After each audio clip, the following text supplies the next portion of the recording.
৭ মাসের প্রেগনেন্ট অবস্থায় সারাটা রাত ধরে জেগে আছি। চোখের পানি যেন আমার বাধাই মানছে না। ভালোবেসে বিয়ে করেছিলাম তাকে, ভেবেছিলাম খুব সুন্দর একটা সংসার হবে। টোনাটুনির সুন্দর একটা সংসারের স্বপ্ন দেখেছিলাম, কিন্তু কি আজব ব্যাপার। টাকার কাছে যেন আমার ভালোবাসাটা মাটি হয়ে গেল। টাকার কাছে আমার সব স্বপ্ন হেরে গেল। মধ্যবিত্ত পরিবারের মেয়ে আমি। সংসারের সকল চাহিদা পূরণ করার মতো সামর্থ্য আমার বাবার ছিল না। আমাদের যখন বিয়ে হয়েছিল তখন আমার স্বামী খুব ভালো ছিল, অনেক যত্ন করতো আমার, যা বলতাম তাই শুনতো। কিন্তু হঠাৎ করে বিয়ের 1 বছর যেতে না যেতেই তার পরিবর্তন শুরু হলো।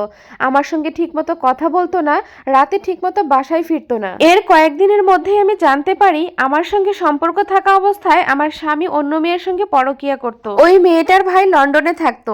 আর্থিক অবস্থা আমাদের চেয়ে অনেক বেশি ভালো ছিল। প্রতি মাসে আমার স্বামীকে ফিনান্সিয়ালি সাপোর্ট করতো। বিয়ের 1 বছর যেতে না যেতে আমার স্বামীর চোখে আমি সবচেয়ে কুৎসিত মেয়েতে পরিণত হলাম। আমাকে দেখলেই এখন তার মেজাজ খারাপ হয়ে যায়। বেশ কয়েকদিন মধ্যরাতে আমি আমার স্বামীকে হাতে নাতে ধরেছি ওই মেয়ের সঙ্গে কথা বলা অবস্থায়। তখন যদি আমি তাকে জিজ্ঞেস করতাম এই মেয়েটাকে আর কেনই বা এই মেয়ের সঙ্গে তুমি কথা বলছো, তখন সে আমাকে অনেক বেশি মারধর করতো আর বলতো থাকতে পারলে থাকবি, না থাকতে পারলে চলে যাবি, এত কৈফিয়ত দিতে পারবো না আমি তোকে। ওই মেয়ে টাকা আর সৌন্দর্যের লোভ দেখায় আমার স্বামীকে, আর এইদিকে আমার স্বামী আমাকে তাড়ানোর জন্য বিভিন্ন ধরনের প্ল্যান করতে থাকে। আর এগুলো আমি তখনই টের পেয়েছিলাম। এসব কথা সহ্য করতে না পেরে আমি আমার আশেপাশের মানুষ আর বাবার বাড়ির মানুষজনকে জানিয়েছিলাম। বেশিরভাগ মানুষই আমাকে বলেছিল একটা বাচ্চা নিতে, একটা বাচ্চা হলে এই সমস্যা আর থাকবে না, সে তখন আর পরকীয়া করবে না। কিন্তু হায় আফসোস, 2 মাসের প্রেগনেন্ট অবস্থায় সে আমাকে বাড়ি থেকে অপবাদ দিয়ে বের করে দেয়। আমার পেটে থাকা নিষ্পাপ বাচ্চাটাকে পাপ বলে আমাকে বাড়ি থেকে বের করে দেয়, আর সবসময় বলতো এই বাচ্চা আমার না, অন্য কারো। এখন আমার প্রেগনেন্সির 7 মাস চলছে।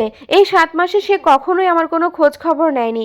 আমি কোথায় আছি, কিভাবে আছি, বেঁচে আছি না মরে গেছি, কোনো খোঁজ খবর সে এখন পর্যন্ত নেয়নি। শুরু থেকেই বাবার বাড়িতেই পড়ে আছি। আশেপাশের মানুষ কত ধরনের কথা বলে, আমি শুধু পারছি না আমার বাচ্চাটাকে একদম শেষ করে দিতে। অনেক কষ্ট করে দিনগুলো পার করছি।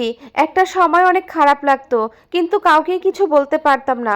অনেক কিছুই খেতে ইচ্ছে করতো, কিন্তু তারপরও বাবা মার কাছে কিছুই বলতাম না, কারণ এমনিতেই বাবা মায়ের ঘাড়ে বোঝা হয়ে আছি। আমরা 5 বোন, আমাদের কোনো ভাই নেই, আর এটা নিয়েও আমাদের আশেপাশের মানুষ অনেক কথা শুনিয়েছে।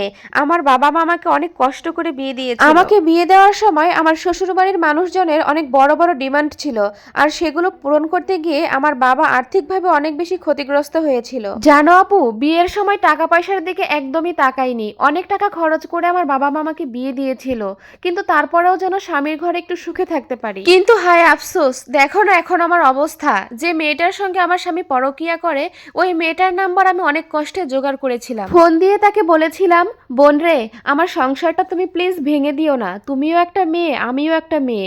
আমি এখন প্রেগনেন্ট, দয়া করে আমাকে আমার সুখের সংসারটা করতে দাও। অনেকবার বলার পরেও আমার বাচ্চাটার কথা সেই মেয়েটা একটিবারও ভাবলো না। দিনের পর দিন আমার শরীরটা অনেক বেশি খারাপ হয়ে যায়। আমি আমার স্বামীর সঙ্গে যোগাযোগ করার চেষ্টা করি, কিন্তু কোনোভাবেই তার সঙ্গে আমি কোনো যোগাযোগ করতে পারি। সে আমাকে ব্লক করে রেখে দিয়েছিল। মাঝে মাঝে তাকে মেসেজ দিতাম, সে সিন করতো কিন্তু কোনো উত্তর দিত না। মাঝে মাঝে ব্লগ খুলতো। সে যে কি চায় আর কি চায় না সেটা সে নিজেও জানে। যখনই সে ব্লগ খুলতো সঙ্গে সঙ্গে তাকে ফোন দিতাম। গভীর রাতে ফোন দিয়ে ফুপিয়ে ফুপিয়ে কাঁদতাম, বলতাম যে আমাকে একটিবার সুযোগ দাও, আমি তো কোনো অপরাধ করিনি। অন্ততপক্ষে বাচ্চাটার কথা চিন্তা করে তো আমরা সংসারটা চালিয়ে যেতে পারি। তুমি প্লিজ ওই মেয়েটাকে ছেড়ে দাও, আমি তোমাকে অনেক বেশি ভালোবাসবো, অনেক ভালো রাখবো। কিন্তু সে আমার কোনো কথাই রাখেনি। আজ হঠাৎ করে খবর পেলাম গোপনে আমার স্বামী ওই মেয়েটাকে বিয়ে করেছে। আমার চারদিকে অন্ধকার হয়ে গেল। একটিবারের জন্য আমার বাচ্চাটার কথা তারা চিন্তা করলো না। একটা মেয়ে হয়ে কিভাবে আর একটা মেয়ের সংসার নষ্ট করে দিল। আমি চাইলেই মামলা করতে পারতাম, কিন্তু মামলা করতে গেলে আমার শ্বশুরবাড়ির সকলের সাপোর্ট লাগবে, কিন্তু তারা কেউ আমার পক্ষে নেই। তারা সবাই অস্বীকার করবে। বুক ফেটে যাচ্ছে আমার বাচ্চাটার কথা চিন্তা করে। এই গল্পটি এক আপুর জীবন থেকে নেওয়া।